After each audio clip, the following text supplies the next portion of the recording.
Hello learners, we are going to focus today on TS1 Block 5 Unit 16 Environmental Degradation in India. Now let us first understand the objectives of this presentation. First and foremost is we want to study the linkage between tourism and environment. Second, to identify the different types of pollution that we face at tourism destinations. Third, to understand the reasons for environmental pollution, and the last objective is to suggest strategies for promoting sustainable tourism practices. We all know that tourism plays a very important role as a part of the global economic activity, and it is one of the most fastest growing industry in the world, and many countries are coming up with their strategies and policies to develop the economy. This industry is also known as industry without chimney, and tourism was considered as a white industry for a very long time. It was praised for an engine of growth for the economic development and as an effective tool to promote understanding between nations and culture. Therefore, many countries across the globe have invested a serious effort to develop the necessary infrastructure and increase tourist arrivals at their destinations. But in recent years only, there is a critical voice that is raised again concerning the impact of tourism on ecological, economic and socio-cultural environment. Today, across the globe, tourism to natural destinations comprise 50% of international tourism, and it is increasing at the rate of 10 to 30% per year according to the region. Previously, the neglected remote areas are now being discovered by the tourists and they are more visited, which is increasing a threat and burden on the host area. The faster and increased development of tourism in the natural area is imposing various challenges, and one of the most affected region is South Asia. Today, the South Asian region is threatened by climatical change. I hope you must have experienced that over the past few years, there is a wide variation in the climate. Change in the average weather conditions are likely to create a negative impact on the living standards and on human health.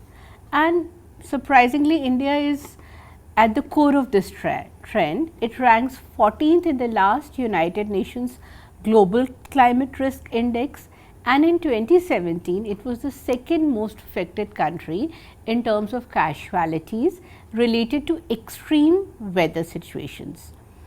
Now, we know that tourism is our business, we earn our livelihood from there, but we have to also analyze the environmental situation of our country and understand its impact on various dimensions. The first such area of discussion is temperature. Temperature in Indian south cities have already risen above average, and there is a risk of similar rise in the northern areas also. According to 2019 Global Climate Risk Index, in 2017, India ranked as the 14th most vulnerable country in terms of climatical change. In North Hemisphere region, there is a lot of temperature variation which is affecting the plants and consequently animals. Flowering patterns, budding of leaves are also happening in May instead of June. Rains are happening in late September, which is unusual since it is the autumn season. Due to change in the temperature in alpine meadows, we have problems related to grazing and hunting of species inhabiting the region. Premature budding and flowering is happening in plants. This is leading to a change in the activities of insects, and as a result the birds are also changing their pattern. Therefore, the entire cycle of an area is changing, and the problems is that the areas around the Himalayas are warming, and which is putting our glaciers also at risk. So, one important area of challenge that we are facing is related to the climate. The second one is the quality of air. Quality of air in Indian cities are deteriorating very fast, and even it is worse than other parts of Asia.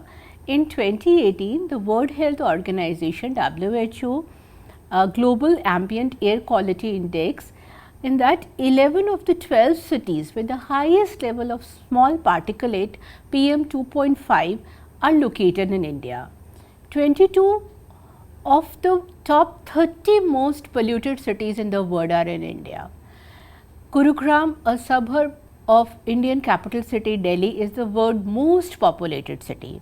The situation is especially critical in the month of November, December and January due to combination of atmospheric and human factors.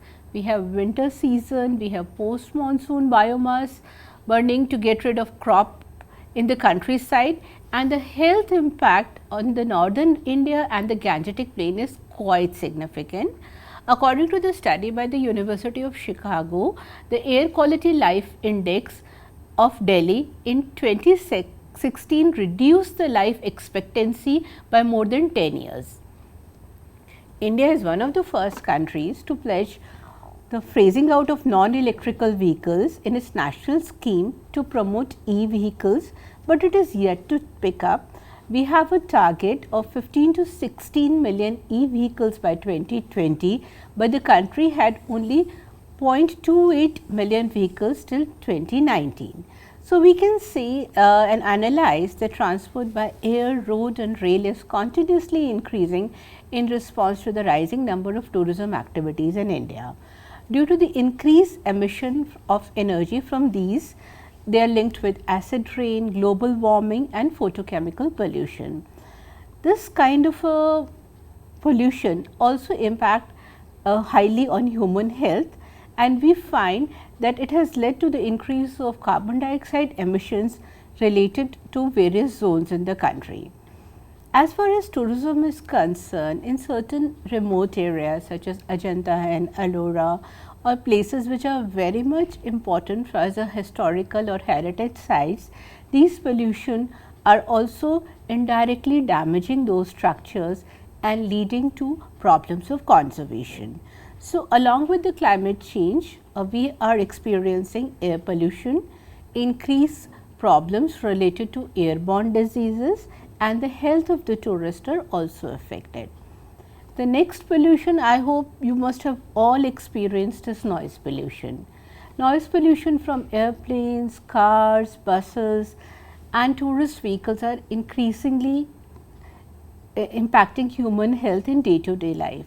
Whenever we are part of noise pollution, it causes a change in our temperament, annoyance, stress, problems related to hearing loss, and imagine its impact in a wildlife protected zone. Delhi is the second worst city in terms of noise pollution, followed by Cairo, Mumbai, Istanbul and Beijing. The other important areas which are related with environment and pollution are deforestation, water pollution, waste management. Now, let me talk about deforestation. You have already learned in the previous lessons that we have huge biogeographical reserves in this country which are rich in biodiversity. Now, when you are cutting your trees for either timber or for increasing landscape related to urban dwelling, it leads to major environmental issues. According to the report published in 2017 by the Indian Forest Department, the Indian government has also indicated that this problem is aggravated especially in the northeastern states. There is a great pressure that is created by tourism on local resources due to demand for food, energy and other raw materials which are already in short supply. So, we have lot of extraction from this related with physical impacts associated with the exploitation, and the tourism industry is seasonal in nature. So, since it is seasonal, it leads to high demand of resources in various parts of hill stations or coastal areas. Between 2015 and 18, more than 20,000 hectare of forest land, almost to the size of Kolkata, has been used for the developmental activities such as mining, thermal power plants, dams, railway tracks and irrigation projects. So, we have a issue of deforestation. We need to take that on a serious note. And if you have deforestation, the associated problem is land degradation. Now, what is land degradation? Let us understand that. We have important land resources like we have minerals, we have fossil fuels, we have fertile soil, forests, wetlands and wildlife zones. Now, all these are under tremendous pressure due to recreational activities promoted by the tour operators and travel agents. They affect both the renewable and non-renewable resources of the region. We have to come up with various facilities for tourists such as accommodation, infrastructure, and these resources are the worst sufferers. This leads to problems during ecotourism activities. For example, if we are going to trekking or we are going for any kind of water sports. The next problem that we all are facing in India is water pollution. Untreated sewage often find its way in ponds, lakes and rivers, and 60% of the sewage is untreated in various areas. This leads to pollution. Farmers also pump water from polluted rivers. They irrigate their crops, which again has a risk on human health. Dozens of rivers are polluted with high level of heavy metals, including the Ganges, which is a holy Hindu river, but many people take bath directly daily, and they also offer a lot of spiritual objects to the river, such as during the time of Kumbh Mela, which increases the level of water pollution. Another concern area is that the surface and groundwater in India are under stress. 86 water bodies are critically polluted in India. The bulk of polluted water bodies are in Karnataka, Telangana and Kerala, and which has led to increase of depletion in the groundwater level, and the increasing number of polluting industries between 2011 to 2018 has also led to digging of a number of deep tube wells, leading to further decline in the groundwater level. Now, in tourism industry, we use water in huge quantities, especially in hotels, swimming pools, golf courses and personal use of water by tourists. This leads to water shortage, degradation in the quality of water and creation of a great volume of waste water. In different states of India such as Rajasthan, Gujarat and Maharashtra, water scarcity is becoming a very crucial problem. We are facing the worst water crisis in its history, and 21 cities in India will run out of groundwater by 2020 as per the report from Niti Aayog, which highlights the need for urgent and improved management of water resources. 21 Indian cities including Delhi, Bangalore, Chennai and Hyderabad will run out of groundwater by 2020, affecting 100 million people. 40% of India's population will not have access to drinking water by 2030 according to the report. There are Indian states such as Andhra Pradesh, Chhattisgarh and Tamil Nadu which are facing change in the rainfall pattern, and along with this underground water, your wetlands are also threatened. Wetlands are facing lot of threats due to rapidly increasing population, large scale change in land use, developmental projects and improper management. So, all this is leading to a loss in our agricultural productivity and is having a direct impact on our hydrology. Unsustainable level of grazing and fishing activities have also resulted in the degradation of these water bodies. Now, in terms of urban population and pollution, by 2050, India is projected to add 416 million urban dwellers to the population, and it is going to be a home for 58% of the total global population. So, as a result, government has also announced an ambitious program of smart cities. They want to come up with 100 smart cities. Only 21% of such cities have been still upgraded, but most of these cities in India today have large number of slums which are unfit for habitation. In India, we have more than 2,600 towns with slum. Most of these are situated in Tamil Nadu, Madhya Pradesh, Uttar Pradesh, Karnataka and Maharashtra. So, we have seen in our presentation so far that we are facing problems related to climate, noise and water pollution as well as air pollution. Another major problem that we all in India are facing is the management of waste. Waste is becoming unmanageable in India. In recent years, more than 80 protests were organized against unsanitary landfills and dump yards, which are recorded in 22 states in last 3 years. Maharashtra has registered 16 major protests, and where 43% of its waste is unprocessed. India claims to process 96% of its biomedical waste, but we do find that there are lots of variations in terms of statistics. So, we are facing a massive challenge in terms of municipal garbage, which is dumped without any processing. The situation is becoming very alarming. There are beaches which are involved in shipbreaking activity. They are involved in hazardous working practices, which further leads to environmental pollution. Now, let me take you to the next problem, which is associated with waste management, is solid waste and littering. In areas with high concentration of tourism activity and especially near natural attractions, waste disposal is a serious problem. As a result of it, you find lot of pollution around the river banks, picnic spots and roadsides.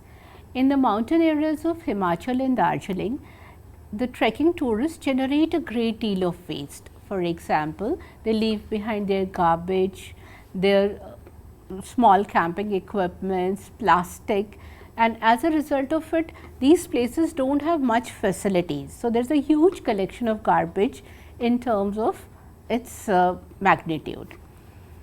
With the construction of hotels, recreation and other activities also, this kind of a pollution has increased. Wastewater which is generated through tourism activities are affecting our seas, our lakes, damaging our flora and fauna, and also a serious threat to our coral reefs. This leads to increase in salinity and coastal pollution, which is a threat both to the human as well as animals.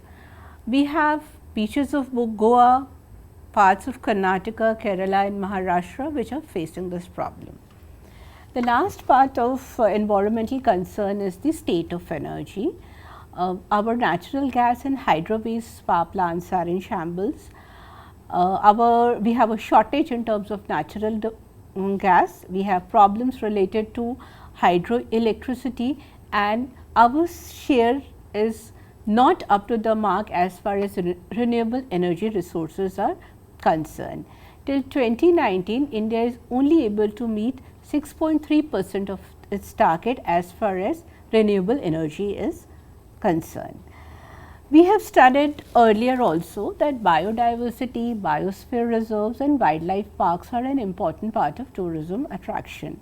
Let me share with you few statistics related to the state of wildlife in India. 37 species were seized in 2018, and there is an increased number of accidents in terms of road and rail accidents, which led to the death of wild animals. There is a destruction and alteration of ecosystem, which comprises of the local people, plants, animals. There are changes in soil, there are changes in the quality of air and river, and various beaches present in the state of Maharashtra and Goa are extremely polluted, which is affecting the rich biodiversity of the region. There are beaches near Rameshwaram which were once remembered as an important paradise for biodiversity are no longer a tourist attraction. Wildlife viewing, when you are visiting a national park, can bring stress for the animals, they can alter their natural behavior, and when the tourists come very close to them, there is a change in their overall way of living. Safaris and wildlife watching activities have an impact which is degradable on the habitat, as it is accompanied by noise and problems. Now, you must have always watched elephants in zoo and in wildlife sanctuaries.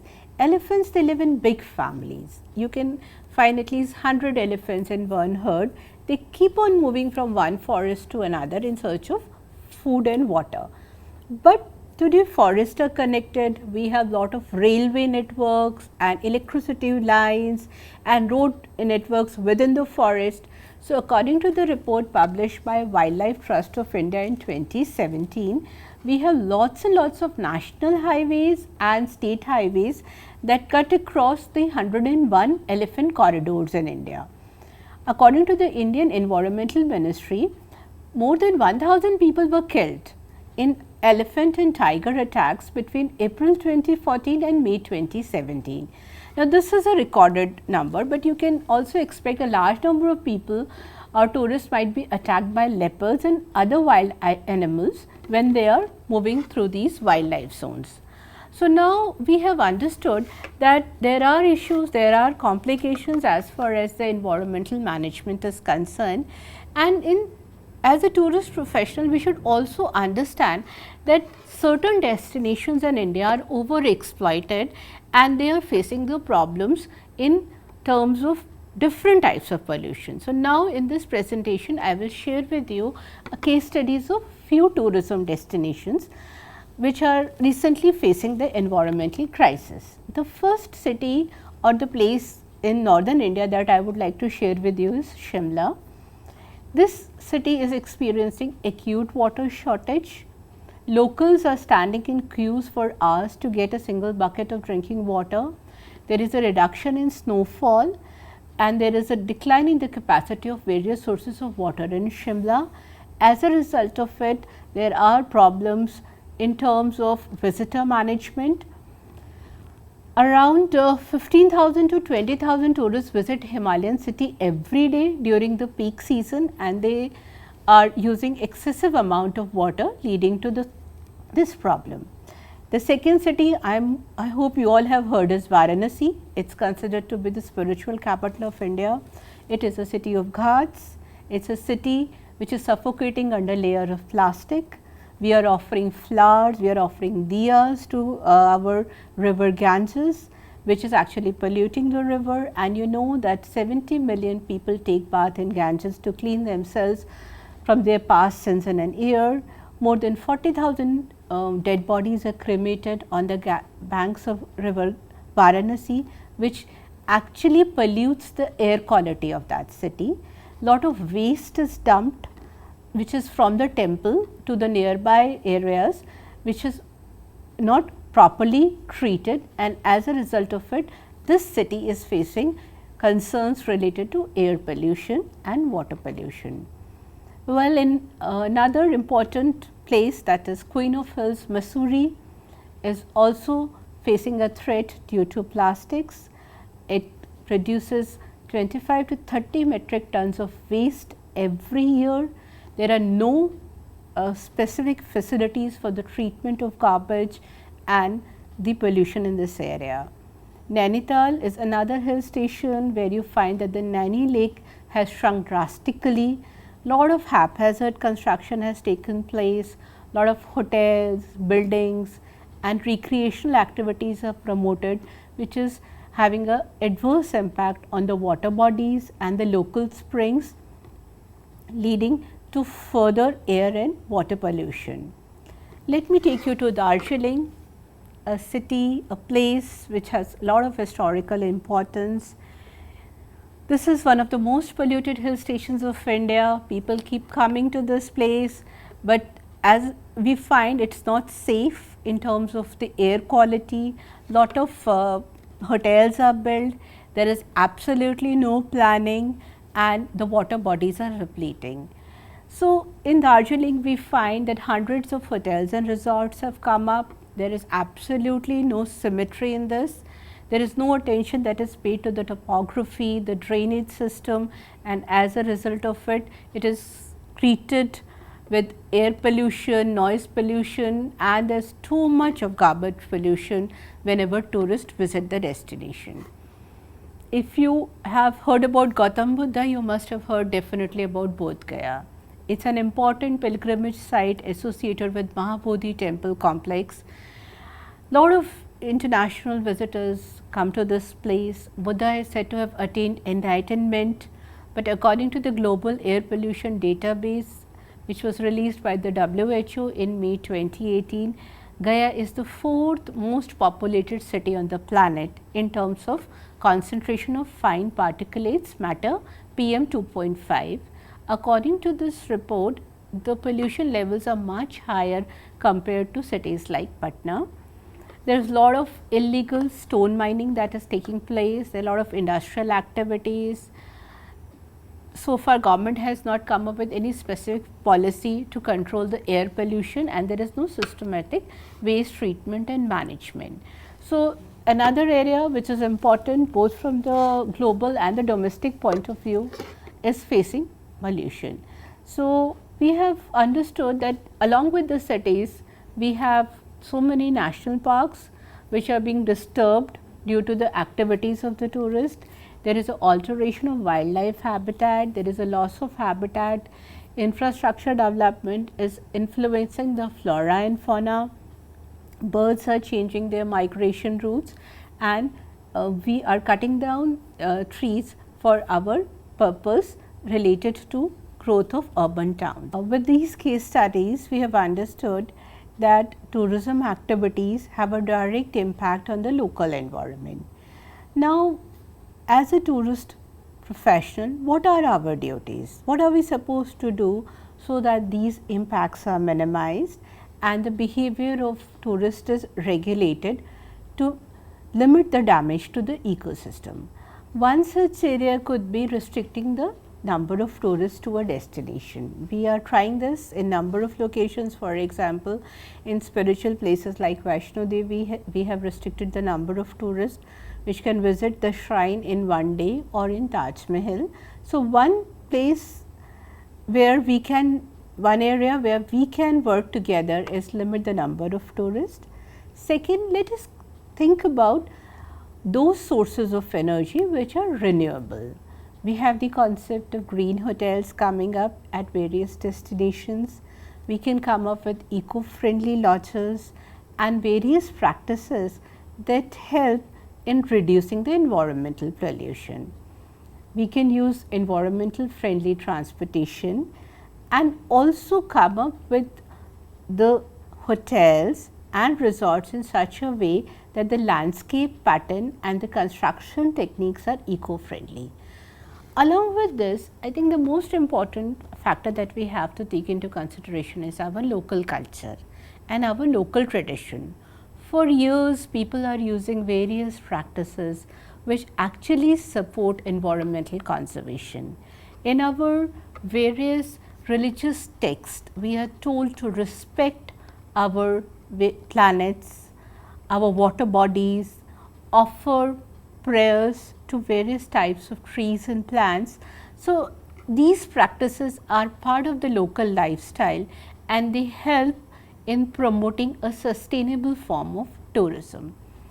We should promote the concept of a responsible eco-tourist who should understand the local customs, respect the dress code, take care of the social norms and also understand the practices. Green practices in which tourists are involved. For example, we have new forms of tourism such as agro-tourism, where the tourist visits the farmhouse, stays with the local and are involved in agricultural practices. We can also have community based tourism in which the visitor or the tourist will be staying in a particular village, sharing food and meal and entertainment and recreational facilities with the locals and also understand their tradition and culture. So, learners, in this presentation we have understood that if we want to promote tourism in our area, we must take various steps with the help of local NGOs, bodies, state government officials, use the resources in a judicious manner, help in conserving the environment, educate our tourists, respect the local norms and traditions and also promote the concept of responsible travel. all these initiatives will help us to maintain the ecological ecosystem, to conserve our biodiversity and minimize the problems related to guest host relationship. Thank you.